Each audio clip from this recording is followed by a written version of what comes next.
జై బీసీ, జై బీసీ, జై తెలంగాణ, జై తెలంగాణ.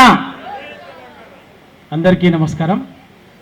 బీసీ రాజ్యాధికార వేదిక ఆధ్వర్యంలో జరుగుతున్నటువంటి బీసీ ఆత్మగర్జన సభకు అధ్యక్షత వహిస్తున్నటువంటి సోదరులు రఘురామ్ గారు, ఈ కార్యక్రమాన్ని అన్ని తానై నడిపించినటువంటి సోదరులు రాఘవేందర్ గౌడ్ గారు, ఈ కార్యక్రమానికి ముఖ్య అతిథిగా విచ్చేసినటువంటి అన్న ఆర్ కృష్ణన్న గారు, ఈ సభలో పాల్గొన్న 3 దశాబ్దాల క్రితమే బీసీ భావజాల వ్యాప్తి కోసం నిరంతరంగా పనిచేసినటువంటి విజిఆర్ నారగోని గారు, ఈ వేదికల మీద ఉన్నటువంటి ఇంకా పెద్దలు కత్తి వెంకటస్వామి గారు, కాచం సత్యనారాయణ గారు, నిర్మల గారు, గోపా అధ్యక్షుడు బండి సాయన్న గారు, విజయ్ గారు, ఇంకా అందరికీ పేరు పేరున ఐజీ మా అన్న పెద్దన్న నరసింహ గారు, అందరికీ పేరు పేరున నమస్కారం.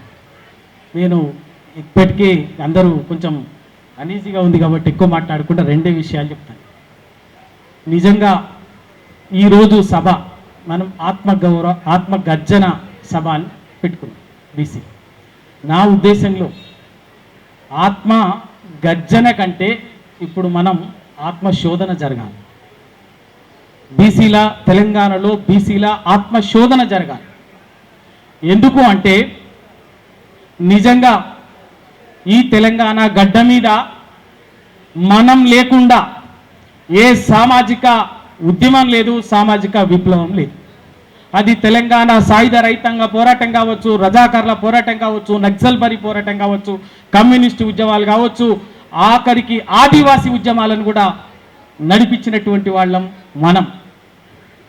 కానీ అంత ఉవ్వెత్తున నడిపించినటువంటి ఉద్యమాలు తెలంగాణ రాష్ట్ర సాధన ఉద్యమం అయితే ఈ వేదిక మీద ఉన్నటువంటి అందరం మనసు మీద తీసుకొని రాత్రింబవళ్ళు నిలబడి కొట్లాడి తెలంగాణకు వ్యతిరేకంగా ఉన్నటువంటి వాడిని తరిమి తెలంగాణను సాధించినటువంటి వాళ్ళం మనం. మరి అలా ఇది బీసీ పోరాటం, అవన్నీ కూడా అందరి కోసం. కానీ ఇవాళ ఈ పోరాటం మనది. మరి మన కోసం చేయాల్సినటువంటి పోరాటంలో మనం ఎందుకింత చప్పబడిపోయినామో, ఎందుకింత అచేతనంగా ఉన్నామో, ఎందుకింత పట్టనట్టుగా ఉన్నామో ఒక్కసారి మనం ఆత్మశోధన చేసుకోవాలి, ఆత్మ పరిశీలన చేసుకోవాలి.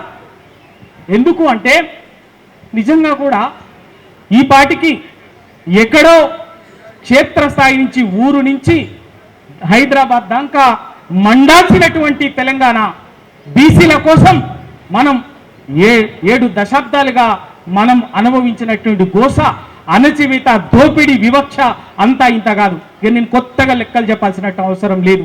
ఇందాకనే మన చిరంజీవులు గారు చెప్పిపోయినారు. మనం అనేక సందర్భాల్లో మనం ఆ లెక్కలు గణాంకాలు చెప్పుకుంటూనే ఉన్నాం.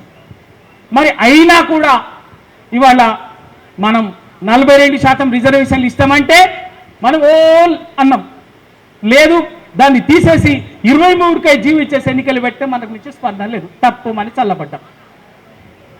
సంవత్సరానికి 25,000 కోట్ల బడ్జెట్ ఇస్తామని చెప్తే చెప్పినాం, పాలాభిషేకాలు చేశారు మనోళ్ళు కొందరు. ఆఖరికి వాళ్ళ 12,000 కోట్లు పెడితే మన నుంచి రియాక్షన్ లేదు, ప్రతిఘటన లేదు. ఉందా? అధికారంలోకి వచ్చిన 6 నెలల్లోనే మొట్టమొదటి సభలోనే బీసీ సప్లాన్ చేస్తాము, మహాత్మా జ్యోతిబా పూలే సప్లాన్ చేస్తామని చెప్పేసి ఎన్నికల బీసీ కామారెడ్డి డిక్లరేషన్లు ఇస్తే అధికారంలోకి వచ్చినాక ఇప్పటికీ 10 సభలు అయినాయి. ఒక్క సభలు కూడా దాని ఊసు లేదు, మన నుంచి రియాక్షన్ లేదు, తిరుగుబాటు లేదు. నేను చెప్పదలుచుకున్న ఉద్దేశం ఏంటంటే ఎక్కడైతే దెబ్బ కొట్టాలో, ఎవడైతే మన వ్యతిరేకుంటాడో వాడు ఎవడన్నా కానీ, నేను దయచేసి పార్టీలను ఉద్దేశించి మాట్లాడలేను, పార్టీలకు అతీతంగా మన ప్రయోజనాలకు అడ్డంకిగా నిలబడతాడో, మన ప్రయోజనాలను అడ్డంగా పెట్టుకొని వాని రాజకీయ స్వార్థం కోసం, రాజకీయ ప్రయోజనాల కోసం మాట్లాడుతుంటారో వాళ్ళని తెగ నరకకపోతే మన ఉద్యమం అనేది ముందుకు పోదు. ఎప్పుడు తెలంగాణ ఉద్యమం అడ్వాన్స్ అయింది, మాలాంటి వాళ్ళం వేదిక మీద ఉన్నటువంటి వాళ్ళం 96, 97 నుంచి తెలంగాణ తెలంగాణ అంటున్నాం. ఎప్పుడు జనమంతా బయటకు వచ్చిందో ఎప్పుడైతే తెలంగాణకు అడ్డంగా ఉన్నటువంటి వాళ్ళు జనం ముందు పచ్చిగా దొరికిపోయిందో మన జనానికి కసి వచ్చి ఒక్కొక్కరిని ఉరికిస్తే అది మనోడు ఇంటోడైనా బయటోడైనా అని ఉరికిస్తేనే తెలంగాణ ఉద్యమం అనేది హైదరాబాద్ నుంచి గ్రామ స్థాయి దాకా అంటుకున్నది. ఆ గ్రామ స్థాయిలో ఎప్పుడైతే అంటుకున్నదో అది పెట్టిన మంటలో పార్లమెంటులో బిల్లు దాకా తీసుకుపోయినది. అదంతా నడిపించినటువంటి వాళ్ళం కూడా మనమే. ఇక్కడ కత్తి వెంకటస్వామి అని ఉన్నాడు.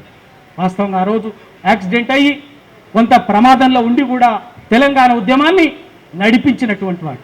ఇక్కడ ఉన్నటువంటి మన ఒక అణగారిన వర్గాలకు సంబంధించినటువంటి రాజకీయంగా బాధిత వర్గాలకు సంబంధించినటువంటి వర్గానికి సంబంధించినటువంటి కూడా కాచం సత్యనారాయణ కూడా ఆ రోజు నిలబడ్డాడు. వాళ్ళు అందుకే మన బీసీ బిడ్డ కాకపోయినప్పటికీ కూడా ఈ బీసీలు ఎక్కడ నిలబడినా ఈ అణగారిన వర్గాలకు ఈ దోపిడీ వర్గాల పక్షాన ఎప్పటికీ నేను మీతో ఉంటా అని చెప్పేసి మనతో వస్తున్నటువంటి ఇటువంటి వాళ్ళందరం నిలబడ్డాం.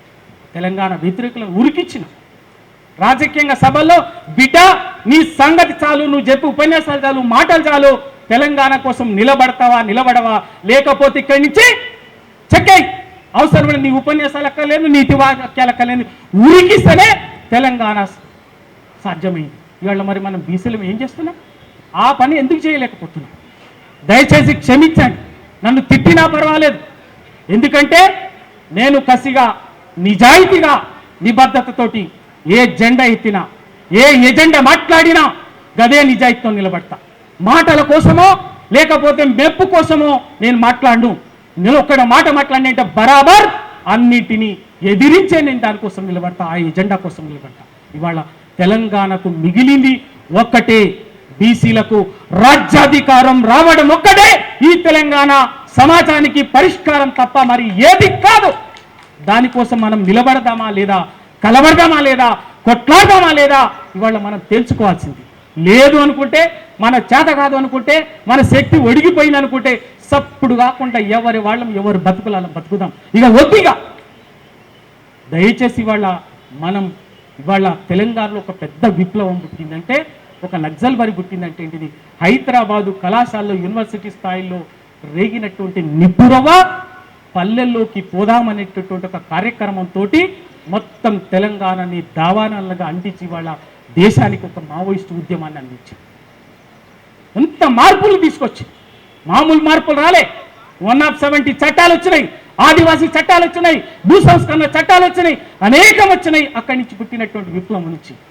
మరి అట్లనే ఇవాళ మనం కూడా చేయాల్సింది ఏంటంటే, మళ్ళీ మనం హైదరాబాద్లో చేస్తున్నటువంటి పట్టణ ప్రాంతాల్లో చేస్తున్నటువంటి భావజాల వ్యాప్తి కానీ, ఈ సభలు సమావేశాలు కానీ మన పల్లెలో ఎక్కడైతే మూలం ఉందో అక్కడికి పోయి ఆ మూలాల నుంచి పెకిలిస్తే తప్ప ఇది ఉద్యమ రూపం తీసుకోదు, ధిక్కార రూపం తీసుకోదు, తిరుగుబాటు రూపం తీసుకోదు.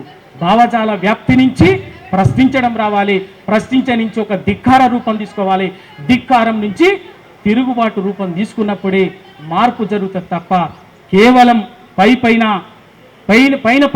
పైనటువంటి ఉద్యమాలతోటి, మొహమాటపు మాటలతోటి ఉద్యమాలు రూపం తీసుకోవు, సమూల మార్పులు జరగవు. కాబట్టి ఇవాళ మనం అందరం ఇంతమంది అనుభవజ్ఞులం, సమాజం అంటే తెలిసినటువంటి వాళ్ళం, ఇంటి త్యాగాలు చేసినటువంటి వాళ్ళం.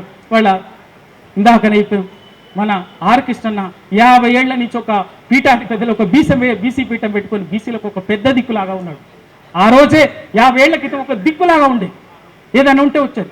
ఇట్లా ఇంతమంది ఉన్నటువంటి మనం వాళ్ళ బరాబర్గా వాళ్ళ ఒక మంచి సందర్భం వచ్చింది. అవసరమైతే అన్నిటిని పక్కకు పెట్టడానికి సిద్ధపడదాం.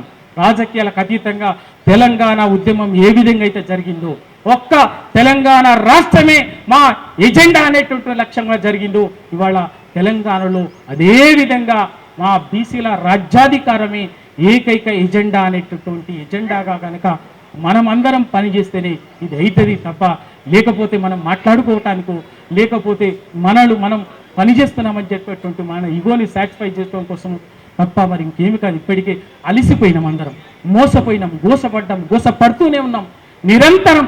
అందరి పోయిందక్క ఈశ్వరక్క పోయింది, ఆమె ఎంత ఆవేదనతోటి. ఎందుకంటే నేను 35 సంవత్సరాలుగా ఆమెని పర్సనల్గా చూస్తున్నా, కానీ ఎంత కసిగా మాట్లాడిందంటే ఆమె అనుభవం నుంచి, ఆమె అనుభవించినటువంటి కష్టాల నుంచి, దుఃఖం నుంచి ఎదిరించి నిలబడ్డది ఒక మహిళ, ఓ సాధారణ మహిళగా. ఇటువంటి ఎల్బీనగర్ లాంటి సెంటర్లో. అటువంటిది మామూలు విషయం కాదు. ఇక్కడ ఉన్నటువంటి వాళ్ళందరూ కూడా ఎవరి స్థాయిలో వాళ్ళు నిలబడి కొట్లాడి తన్లాడి అన్ని అరాచకాలని భరించే ఇవాళ నిటారుగా నిలబడ్డటువంటి వాళ్ళం. ఇవాళ ఇంతమంది ఉన్నటువంటి మనం మళ్ళొక్కసారి ఔరే దక్కా తెలంగాణలో బీసీ రాజ్యాధికారం పక్కా అనేటటువంటి లక్ష్యంతో పోతేనే ఇవాళ సాధ్యమవుతుంది. దానికి నేను చాలా స్పష్టంగా చెప్పదలుచుకున్నా, ఆ పరిస్థితి వస్తే తెలంగాణ కోసం ఏ విధంగానైతే రాజకీయాలకు అతీతంగా బరాబర్గా నిటారుగా నిలబడ్డాను, మళ్ళీ ఆ సందర్భం ఇక్కడ తెలంగాణ గడ్డ మీద ఎగిసే పరిస్థితి వస్తే మనమందరం నిలబడదామంటే చెప్పండి, బరాబర్గా నేను అదే విధంగా రాజకీయాలకు అతీతంగా నా జీవితాంతం నిలబడటానికి నేను సిద్ధంగా ఉన్నా. ఏ రాజకీయాల్లో ఏ బేసిజం లేదు. మన భవిష్యత్ తరాల కోసమే ఇవాళ మనం బాట వేయాల్సినటువంటి అవసరం ఉంది. మన సాధికారతని మనం నిలబెట్టుకోవాల్సినటువంటి అవసరం ఉంది. అందుకు సోదరుడు తమ్ముడు రాఘవేందర్ ఓ ప్రయత్నం చేస్తున్నాడు. వీటన్నిటికీ మనం అందరం కూడా సహకరిద్దామని చెప్తూ నేను కూడా ఏ విధంగా కూడా నేను ఉండడానికి నేను సిద్ధంగా ఉన్నాను అని చెప్తూ మరొకసారి నాకు అవకాశం ఇచ్చినటువంటి అందరికీ పేరు పేరున ధన్యవాదాలు. జై బీసీ, జై బీసీ.